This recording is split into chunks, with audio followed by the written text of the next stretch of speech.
What's up, everybody? It is me. It is I. It is 30 Case. It is Case. I am here again for the second day in a row. Second day in a row. I told you I was going to try to do this a little bit more often, so I'm here. Today we are talking about Raw. Monday Night Raw. And Raw last night, a lot of times had me saying, what? What the hell is going on? Overall, I thought it was a good show, but we will get into that. I am the future WWE. I should probably flip it the other way, huh? WWE Champion, 30 Case. Down here below, you can follow us on Twitter, Wrestle_Cave, Instagram, WrestleCave. Follow us on Facebook, WrestleCave Podcast. Where else can you find us? On all podcast places. All you have to do is pick up this phone here. I got a notification that we're going live. So we're live right now. So if you want to get that type of information, go to the YouTube, type in WrestleCave Podcast, WrestleCave, whatever you want to do. Hit the subscribe button, and then there's a little bell next to it. Hit that, because that will notify you when I'm going live. And you can check out all of these cool videos I'm going to be doing probably for the foreseeable future. But anyway, let's get into it. First of all, I want to say that I enjoyed this episode of Monday Night Raw. The first under the Paul Heyman Era, since Heyman has been named the lead director, the director of the creative of Raw, whatever you want to call it. Pretty good. I thought it was a good episode. Thought it was a good start to that type of era, especially going into Extreme Rules, coming off of Fyter Fest, coming off of all this stuff that they've really been trying to hype. Rollins tweeting out all this stuff saying that WWE is the best pro wrestling, so it was time for them to back it up, and I think that they finally did, and it really stuck out right from the beginning. We didn't start with promos, we didn't start with all that stuff. We started with a match between Bobby Lashley and Braun Strowman, Falls Count Anywhere, and the counts were anywhere. I mean, you had them take it right outside the ring right away. They were doing sentons, spears, throwing each other all over the place. Eventually went into the crowd. Then finally they got up right in front of the screen, and Bobby was just standing there, and right in front of the LED screen, right behind would be right here, and Braun just is running at him and spears him right through the LED screen. They go flying through it. It falls down. There's sparks everywhere, explosions. Explosions just keep going off and keep going off and keep going off, and you just hear Corey Graves go, "Holy shit!" And then just nothing for a while. And then they went to this. Let me use this hand over here. They went to this camera shot that was like up on the side, like up. So it wasn't like, oh, somebody was waiting back there, waiting for it to happen. So that was kind of good. It was something different because it was not like it was staged. They said later in the night Braun had a ruptured spleen. They were both carted off and they both went to the hospital. But bravo for a start of Raw when you want to get a little bit raw. It's about time that Raw got a little raw. We had the Viking Raiders versus the New Day was next. Good match. The Viking Raiders got to show off exactly what they could do again for the second week in a row. It was a nice spot where Eric had picked up Ivar and then just like plowed him right into, I think it was Woods in the corner. Woods took a big beating in this match. Before getting Big E involved. And then eventually Samoa Joe would come out and attack Woods on the outside. And that would end this matchup. But the Viking Raiders kind of turned heel in this match, I'm guessing, a little bit. It kind of seemed like, because one of them took like a cheap shot too at Woods. A lot of this stuff that we see on Monday night that has me going, what, is just the stuff that kind of, that self-mandated fit the wrestling in between the commercial break stuff. So this one was fine, this one worked, but you'll see like a lot of stuff is just like, come on. But overall, like I said, good show. So we come back from the commercial break as the Viking Raiders and Samoa Joe taking on the New Day. Really good match. Towards the end, they all were hitting each other, and then we had a couple suicide dives to the outside. And then as Kofi is looking on, the outside. Samoa Joe just comes up from behind, puts on the coquina clutch, and chokes out Kofi Kingston. So Kofi, he didn't tap out or anything, he just passed out. So they had to call the match, and the Viking Raiders and Samoa Joe get the victory over Kofi and the New Day. So that was a pretty good segment. Good match as well, getting the momentum in Joe's favor, heading into his match with Kofi Kingston. So throughout the night, we get a little bit of storyline between AJ Styles and the club. They're backstage. They're having a little back and forth. They kind of both don't believe in each other. AJ calls out the club for losing. The club called out AJ, but AJ won, so I don't understand that. But then Carl and Luke have a bet about AJ beating Ricochet, and Carl bets his hot Asian wife that Ricochet will beat AJ. So later on in the night, you'll see we get more of the same with this. But next, No Way Jose and Cesaro are supposed to have a match. Truth comes out in the conga line dressed up. I guess I'll have to back up a little bit because Drake Maverick and his wife were backstage, and his wife was a little pissed. Basically said, hey, it's either me or the 24/7 title. She gave Drake the ultimatum. He picked his wife. Then Truth came up with the title and said he's really romantic and he's got a soft spot for stuff like this. So they walked out, and then they were sitting front row for this match. So Truth coming out basically just right in Maverick's face. But he doesn't do anything. He just sits there. He watches the match. But then the match doesn't even get started. The guys come out chasing Truth around for the 24/7 title. They go out. Cesaro's just kind of like, F this. He takes out No Way Jose, hits the Gotch neutralizer, and he's out. He's like, I'm done with this guy. So that match never gets started. But you keep the momentum with Cesaro. You keep that heat with him too, because he's kind of like, I'm all about business now. All about putting on good quality matches inside the ring. And then there was also a rumor that him, Bobby Roode, and I think it was EC3 are starting some stable on Main Event. I don't know. I don't know if that's true or not. I didn't do any research in any of this, so don't quote me on it. But hey, if that is the case, that's cool. At least they're all doing something. Next, the Street Profits debuted. So earlier there was a little shot, a camera shot that went to the Street Profits for a second, and then it went off of them. I don't know if this was a mistake or maybe there was just a kind of, hey, they're here, or are they? Are they here? Are you going to see them? You don't know. So they were backstage. They said that they are bringing the swag to Monday Night Raw, and that they want all the smoke. They might have the NXT gold, but they want all the smoke on Monday Night Raw. This one I don't really understand why they're getting called up right now, but good for them. I used to not be a big fan of them, but I've gotten the chance to see them at a couple of Evolve shows, and I've gotten to watch them since they've won the tag team titles on NXT, and they have a lot of confidence now, so much confidence. I always believed in Montez Ford, but Angelo Dawkins has brought me around to him.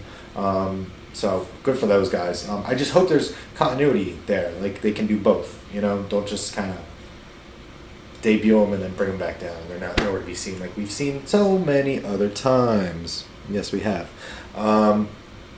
Next up, Shane and Drew come out. Throughout the night, they were saying there was rumors that The Undertaker was going to be there. So Shane and Drew come out. They cut a promo.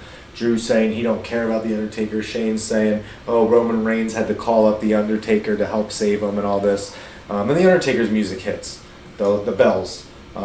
He doesn't show up at first. The lights go on. Nobody's there. Then the lights go out again, the bells hit again, and then The Undertaker does come out. Drew and Shane take off. They run through the over the barricade, and they're kind of watching from the crowd. Undertaker comes out and cuts. This, for me, I'm sorry, I know so many people love The Undertaker. For me, just doesn't do it for me anymore. Hasn't done it for me for a little while now. Came out and cut a promo that was just... And yes, I know it's The Undertaker, and he always delivers the long, drawn-out, brooding promos, but this one made no sense. Try to make sense of it. The souls that reek, they're going to stink. your souls are going to stink forever in hell for eternity. I hope you don't rest in peace. Well, here's my problem with that, is every other person that you hated, you told them to rest in peace. So all of a sudden you tell these people not to rest in peace. I don't know. Undertaker, whatever. He got a big pop. He's back. I didn't expect him again.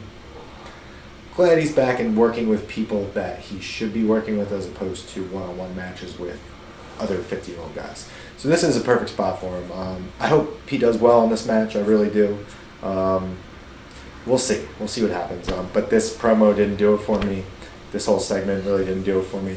I'm sure it did for a lot of people that are Undertaker fans still. But for me, it had me saying, what are you saying, Mark? Mark Calloway.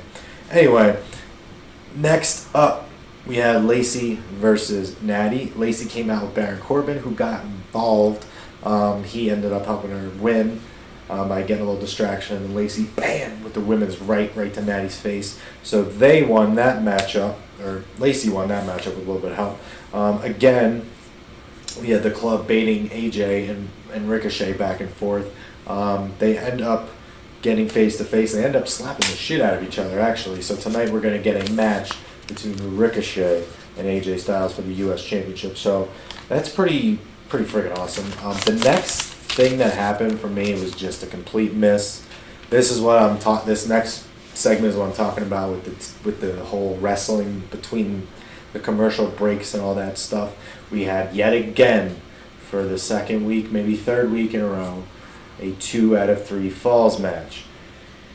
Not only was this a 2 out of 3 falls match, it was a 2 out of 3 falls match between people we just saw have a 2 out of 3 falls match on SmackDown.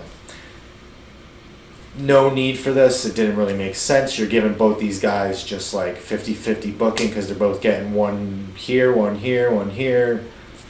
It's just so annoying. Like, I get that Elias isn't booked as like the biggest competitor right now, which is fine. The Miz is on his story to get back at Shane, to finally get a hold of Shane and really like lay into him. That's the whole story, which I get. This goes along with that storyline, but the 2 out of 3 falls match has got to stop. Let's get more creative with how we're doing this in between commercials. Towards the end, later on in the night, I'll talk about that. That was a good way to do this type of thing. Even earlier in the night with the Samoa Joe thing, that was a good way to do it. This, for me, doesn't work when you're repeatedly doing it over and over and over again. I know we've complained about commercials during matches, but we gotta have there's gotta be a happy medium. There's gotta be a medium. For me, it never has been a huge problem. It's more of when you take the commercial breaks. I know me and Ace talked about, like, maybe in the main event you can talk USA into giving you a larger chunk, a 20-minute chunk, instead of the 10. And then later on in the night have a couple. Let's do the entrances during the commercial breaks, which they're doing a little bit more now. Just something. Help us out here. Don't cut to a commercial break when both guys are outside the ring right after a suicide dive. That's where all the momentum's going. You know, don't cut there or cut somewhere else. I don't know where, but you get paid to do it. You figure it out. It's not working the way it's going, so we gotta come up with something a little better. They are getting better. Like, I'm not bashing any of this. Don't take this the wrong way. They are trying, and I even said on our podcast, which you can listen to like anywhere, Spotify, Stitcher, Apple Podcasts, everywhere, even on this YouTube, you can go check it out. But I've said they're doing a good job. They're trying new things. A lot of things are working. The 24/7 championship is working. It is so working, which we'll get into again. But they're trying different things, and I'm liking it. That's why I'm not killing them right now. Like, I enjoyed the show. They're trying different things. But there's a couple more things that had me saying, what? This next one was an interview with Seth Rollins and Becky Lynch. Oh, cringeworthy, man. The Becky Seth stuff where, like, the real-life boyfriend-girlfriend thing, it's really cringeworthy for me. We get it. We get it that they're real-life boyfriend-girlfriend. We get it. You don't have to say it 50 times. We see them next to each other. You don't have to say it 100 times. But, like, when they come out and they're like, hi, I'm Seth Rollins, and I'm impulsive, huh? Impulsive, huh? Not me, and then Becky.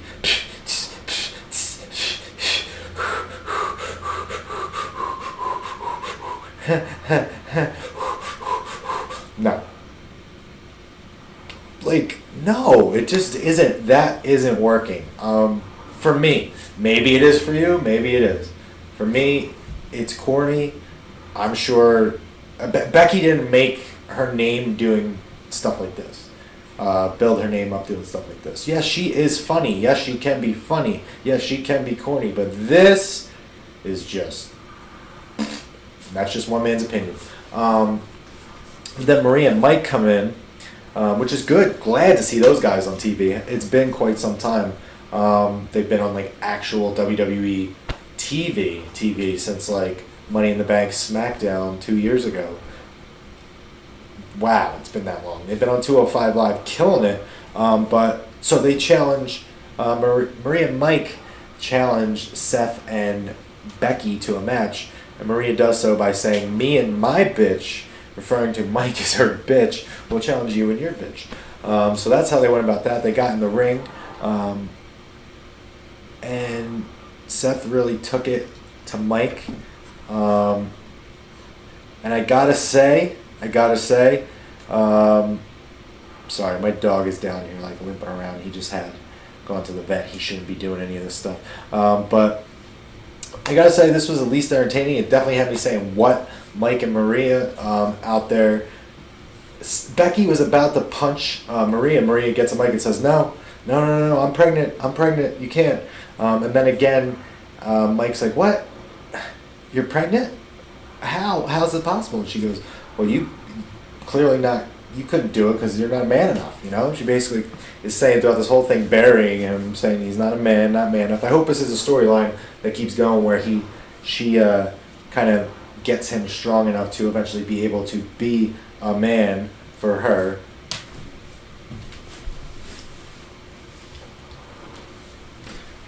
Sorry, I had to do that. My dog is limping. I had to help him up on the couch. Anyway, where was I talking about? Maria. Maria's pregnant. I hope this goes somewhere with like a storyline, and it doesn't just get thrown away in this segment for Seth and Becky. But then she basically said the only man in here is the man, Becky Lynch. So interested to see where this goes. Again, a lot of it was cringeworthy. A lot of it had me saying what, which is why I'm wearing this shirt today. Stone Cold, who has a new show coming out on USA Network, which seems pretty cool. He goes like one-on-one with people, different celebrities. So that should be cool, like in a day in the life of Stone Cold Steve Austin, see if people can hang with him. So that seems pretty cool. I'm really interested in seeing that. Next, we had a moment of bliss. This basically was nothing, but it led to Carmella coming out and Carmella having a match with Alexa. Alexa didn't last long. This match was really, really quick. This is again where I'm talking about like getting the wrestling in between the breaks. Why are we doing that to Alexa, who just was fighting Bayley and is the number one contender now, I guess, for the Raw Championship too. I don't know. Or no, she fought to get another match with Bayley, but you get what I'm saying. I know it's a bigger storyline to say that Nikki is stronger, Nikki is actually better than her, but for 5 seconds we couldn't have the match go a little bit longer. Whatever. I know I'm complaining, I'm picking little things apart. It was fun overall because the next segment we got to see Nikki take on Carmella in a pretty good match, but in the end, Nikki would win once more. And those two would celebrate. And finally, we get the main event of the evening, AJ Styles against Ricochet for the United States Championship. Really good match, but again, too short. These matches are too short. I know it's getting to a bigger match that hopefully they get to go for 20-25 minutes at Extreme Rules, but this match was good. AJ ended up winning and taking out Ricochet in the first match they had. Yes, first match. I said first match because he throws the phenomenal forearm. He is covering Ricochet. Ricochet 1, 2. On the 3, he gets his foot underneath the rope. The ref counts 3. AJ is the champion, but then all of a sudden we have some controversy. So the controversy is what happened. What are we going to do? So we come back from commercial break. We get a restart of the match. His foot was underneath the ropes, so we are getting another match here. So in the second match of our main event, Ricochet does in fact beat AJ Styles for the United States Championship, retains his championship. And then after the match, here's where things get interesting. AJ shakes the hand of Ricochet, and as he's going to leave, he turns around and he sees the club just standing there. And they come up on the ring apron, and AJ's kind of like, whoa, to Ricochet, to both of them, and he's kind of like looking like he's going to defend Ricochet. Then all of a sudden he turns around, bam, and pops Ricochet right in the face, and then starts stomping away at him. The club come in, they deliver a magic killer, and then AJ takes Ricochet up on the second rope and delivers a huge Styles Clash to end the show, and they all throw up a too sweet over Ricochet's body. Ricochet's just laying there. Overall, great show, because guess what? This ending had a cliffhanger. What do we always love about wrestling, and when it was good, or when it is good, not even when it was, when it is good, there's cliffhangers, there's storyline progression, there's people debuting, there's just, you're saying what throughout. You're not saying this is stupid, you're saying what? Even if you're confused, at least there's something going on that you're like, you want to see where it goes next week. That's why I like the Mike and Maria stuff, like all of it. I'm just like, okay, weird, but we'll see where it goes. So I'm all right with it for the first night in the Heyman era. Pretty good show. You had explosions, you had people throwing each other through LED boards, you had the club coming back together. I really hope they take it over to SmackDown Wildcard Rule, add Finn in there, because why not? But I think they're going to keep Finn face for now. But that would be a cool dynamic as well. I'd like to see more factions. I would like to see maybe one or two more, so we can get some all-out warfare in between the brands. Like, make the wild card rule count. Why would you have somebody come over? Because this guy's over here, he's in my club, he's with my crew, he's coming over from SmackDown to hang out with us. And I think that should be how we move forward. We incorporate both brands. If we're going to be doing this thing, we might as well. I hope so. But we had a lot of good things. We had the AJ Styles Ricochet match. We had the club reuniting. Mike and Maria on TV. Drake Maverick wins the... Oh, I forgot to tell you before we get out of here. Drake Maverick did end up winning the 24/7 championship. He was backstage. His wife was going to freshen up. He said, all right, we'll go on a honeymoon. Forget about the 24/7 championship. So he's standing there, and all of a sudden, everybody's running by. All the people looking for R-Truth. And right over Drake Maverick's corner, R-Truth pops out. Drake Maverick grabs his suitcase, knocks R-Truth out. 1, 2, 3. He wins the 24/7 championship, and him and his wife take off for the honeymoon. So no doubt there are going to be some fun videos coming out of that. Like I said, they're doing a good job with this 24/7 championship. They did a good job with leaving us with a cliffhanger, with AJ and the club reuniting. AJ vs. Ricochet was a good match. New Day and Viking Raiders, good to see. We have some tag teams forming there. The Street Profits debuting. The Undertaker showing up. Lashley and Braun crashing through that thing. I told you, we said bitch about 20 times. We said shit on TV. We said bitch, like I said. So, overall, not a bad day. Not a bad day tonight. But tonight we have SmackDown. I didn't really look at any of the stuff, like the previews or anything like that, so I can't break that down for you right now. Maybe next time I will have that for you, be a little bit more prepared. I have my notes and everything for this, but what I do have is this beautiful championship, because I won. I won the predictions for Fighter Fest. So this is going to be, I think, the thing we're going to carry around. I think I'm just going to have it for a long time, because I keep beating Ace and all these things. If you're listening, Ace, yes, I beat you in all of our predictions. I just don't want to embarrass you every week and let everybody know. But we'll predict again. We have a lot. We're going to be predicting a lot this summer, because we have so many shows coming up. We have Slammiversary coming up for Impact. We have NXT UK putting on a pay-per-view from Cardiff. We have Fight for the Fallen coming up. We have another show from New Japan coming up in England. The G1 is kicking off. Extreme Rules, AEW All Out. All summer we're going to have like some of the best wrestling we've ever had. And with Raw and SmackDown now, finally, just taking some chances. I know a lot of people aren't as interested to see what Eric Bischoff can do, but the one thing Bischoff always did was keep things interesting. Whether it was good or whether it was bad, it was interesting.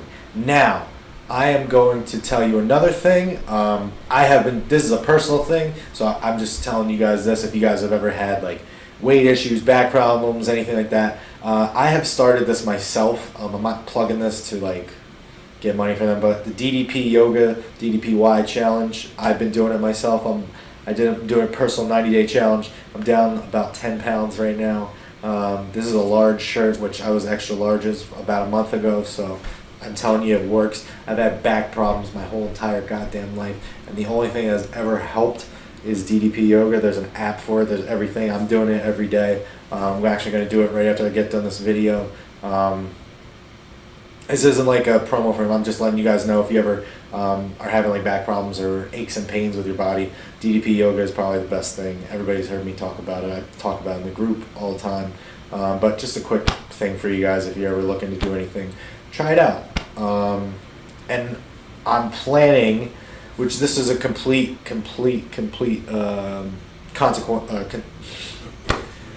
coincidence. So June 1st was when I started this challenge myself. So it's been a month, exactly a month. Today's July 2nd, so it's been a whole month. Today will be the 32nd day I've been doing this. And my 90 days will end when I am in Chicago at All Out. So DDP, I know you're doing your own little workout. I will see you there to celebrate with you in person.